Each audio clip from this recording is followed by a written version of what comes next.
जय श्री कृष्णा। सबको राधे राधे। आज मैं आपको गणेश जी की यानी कौन विनायका कौन थी, इसे विनायका क्यों कहते हैं, इन्हें सत्री का अवतार क्यों कहते हैं, गणेश जी की कहानी सुना रही हूँ। भगवान गणेश के बारे में आखिर कौन नहीं जानता है।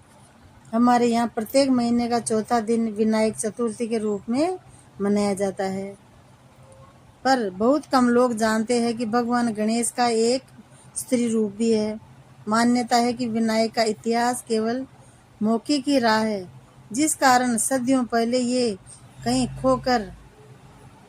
खोकर गया था। पर आज भी कई ऐसी किताबें हैं जो इस बात की तरफ ध्यान आकर्षित करते हैं कि भगवान गणेश का स्त्री रूप था।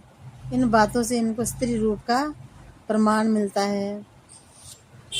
कई लोगों ने इस विषय में अलग अलग कथन है। गणेश जी के स्त्री अवतार को गणेशानी, गंजनिनी, गणेश्वरी, गजमुखी के अलावा भी कई और नामों से पुकारा जाता है।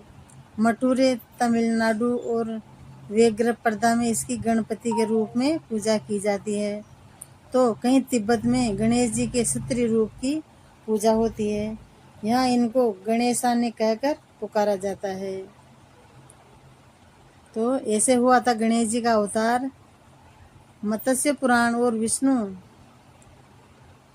धर्म पुराण में बताया गया है कि जब राक्षस अंधक पार्वती का अपहरण करने की कोशिश कर रहा था अंधक, तब भगवान शिव का त्रिशूल माता पार्वती को लग गया।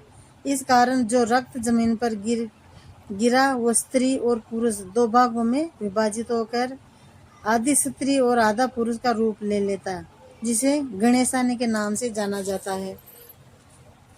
मान्यता ऐसी भी है कि विनायकी एक देवी है, ना कि गणेशा की पत्नी। बुद्ध साहित्य की बात करें तो पता चलता है कि इसमें 64 योगिनी की बात भी कही गई है, जिनकी बनावट भी गजानंद की तरह ही है।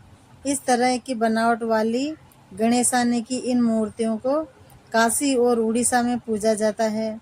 इनके हाथों में अक्सर युद्ध की कुल्हाड़ी या परशु होता है। कई लेखकों ने अपने लेख में इस बात का जिक्र भी किया है कि विनायकी 16वीं शताब्दी में जानकारी में आई, जिसके आधी बनावट एक हाथों की और आधा शरीर एक सुंदर स्त्री का था। इसकी मूर्ति बैठे हुए, खड़े हुए या नृत्य करते हुए पाई गई। मान्यता ये भी है कि ये खुद एक देवी है, गणेश जी से इनका कोई संबंध नहीं है।